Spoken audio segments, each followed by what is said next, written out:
welcome to the Weekly Nerd. I am Sam Brush, and with me, joining me this week, not that I'm the top dog here, we're all co-conspirators. We're all co-dogs. We're all co-dogs. We got Drucker, David Drucker. What is up, everyone? We have Tony Kaz. And joining us again this week is Madison Button. Hi. She's probably hoping that we'll talk about musicals again. It won't happen. Rude. Maybe it'll happen. Who knows? I was singing Phantom of the Opera for a while at one point. Really? Very loudly, very Thank you. obnoxiously. It was great. She loved it. She did not. No. Maddie thought it was the best thing she's ever heard. We've got some cool stuff, but actually, since today's topics are brought to you by David Drucker, a sponsor. I'm not. I'm gonna let him introduce. David, what are we talking about today? Well, we have a couple of topics. Our main topic we want to get into in a little bit is some of the games that brought back our favorite childhood memories. And if you're listening, please comment some of the games that bring back your favorite childhood memories. Before that, we're talking video games, so don't give me no Candyland over here. Yeah, though Monopoly. That's still a great game. Monopoly. No, before we get into that, I do want to talk about some of the news. The next live stream is going to be an 8-hour live stream of us playing Monopoly. No, I'm just kidding. Or it could be a live stream of playing Risk for days 3 and days. We haven't left this room in 72 hours. And it smells like pee. Well, that's the designated pee corner if we have to get it. Okay, then can we podcast in that corner? Yeah, we'll podcast in that corner. Designated pee areas over there. All right, so what's the news? The big news that is coming out this week is regarding Battlefield 5.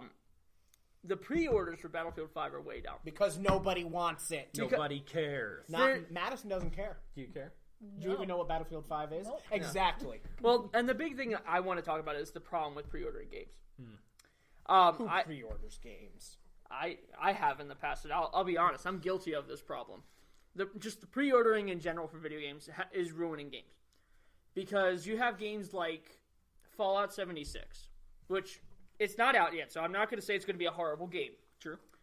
But before the game was even announced, before we were shown any gameplay, before we knew anything about the game, it had almost 1 million pre-orders already. Yeah.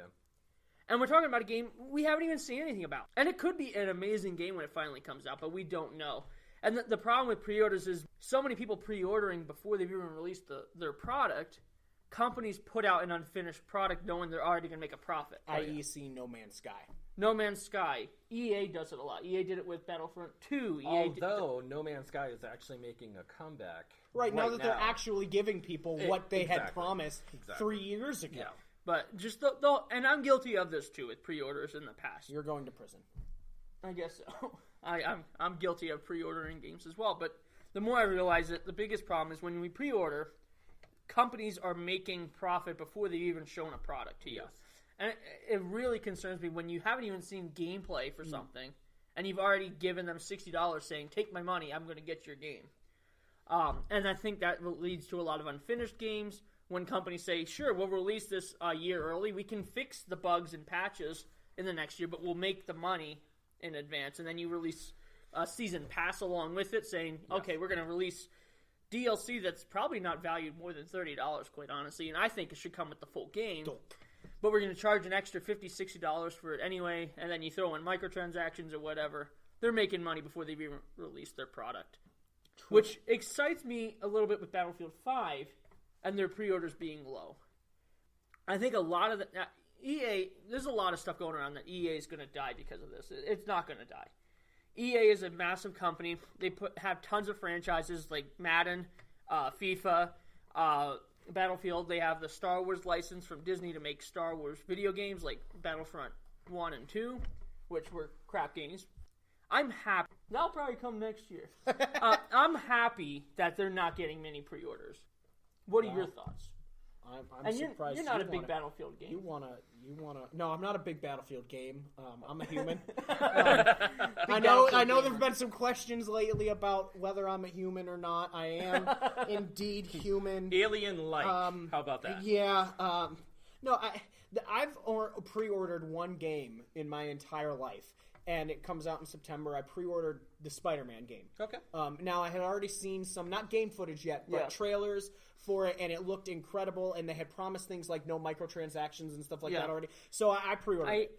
Now, what's interesting with Spider-Man is we got the first announcement of that, I want to say, 3 a while years ago. It was at least it's 3 been years in the ago. works for a long time. And we got a gameplay reveal. I think it was I want to say it was at least 3 years ago we finally got this reveal. Yeah. And they've waited a long time to put this game out. Yep. They've been hyping it up, and then I think it was last year E3 we saw the first gameplay footage. This year E3 we saw more gameplay footage and another trailer. Yep. And now it looked like it's going to be a But really polished game. You're right. I'm not a huge fan of the Battlefield franchise. I've always preferred Call of Duty. Now, I understand that Battlefield is supposedly more realistic with, like, especially in the realms of, like, sniping where you've got to adjust for movement and how far away they are and all that kind of stuff. I get that. But I never got into the Battlefield game, and so I don't really care. Like, I will say I'm not a huge fan of the newer Call of Duties. I loved Call of Duty 2, and we're going to get into this. I'll give you a spoiler. Call of Duty 2 / Call of Duty 2 Big Red 1 are going to be one of the games from my childhood when we get to those. But they were such great games that Battlefield never had it for me. But And what's interesting that you brought that out, though, because Call of Duty is such a cult following. I'm not as big a fan of this franchise as I used to be with some of their Modern Warfare games and their older games. But EA decided to release Battlefield 5 a week after Black Ops 4. Which, by the way, is going to suck. And they are releasing it the week before Red Dead Redemption 2. Which I think is the bigger thing. I think you can throw out the Call of Duty thing because I think fans are mad. Call of Duty is going to make money. I'm not saying it's not. But with the whole there being no campaign and everything like that, people are mad at that. But Red Dead Redemption, while I've only played pieces of it, I've never played the full thing. I want to, but I haven't. Is an incredible game with a great story, gameplay, and everything. And everybody, including myself, somebody who has never even played the whole of Red Dead Redemption, is excited for Red Dead Redemption 2. And I think that's what's killing it. It is. Tony.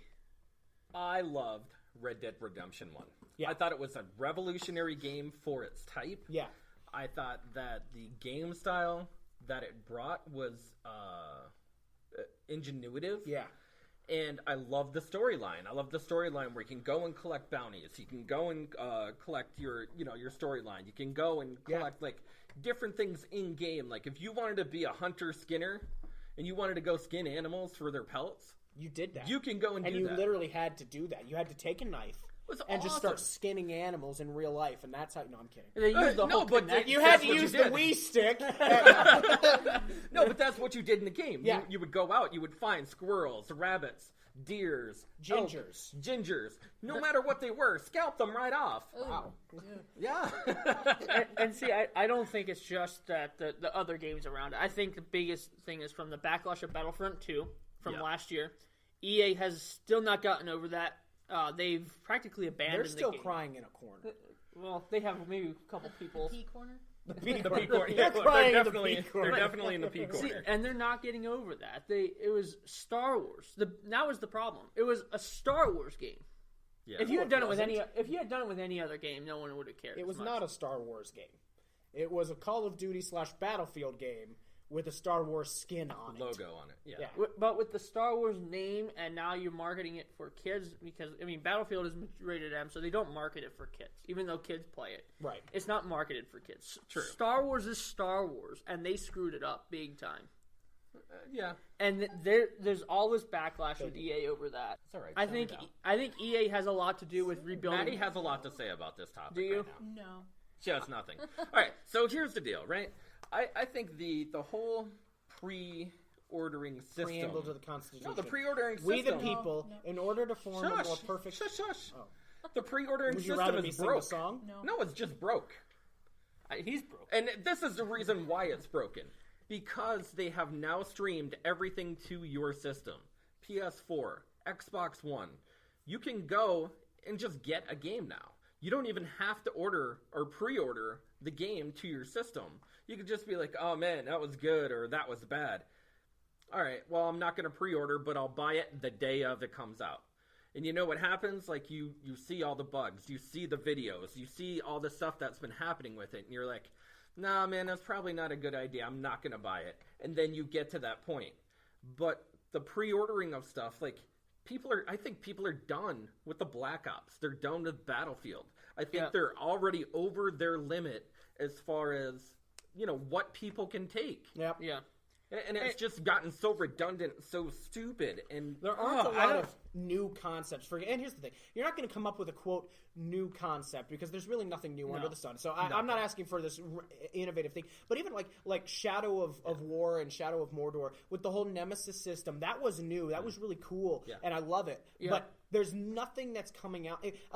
Any first-person shooter that comes out, it's the same game with a new skin on it. They update a few guns. Yep. They change a few things. Now, they're trying to go back and do World War II, which is really where the first-person shooter started, was the World War II games. But not technically. The first real first-person shooter was actually James Bond, 007. Okay, yes, but the first-person shooters that really... And here's the thing. I love GoldenEye. GoldenEye for the N64 was a great game. But let's be honest...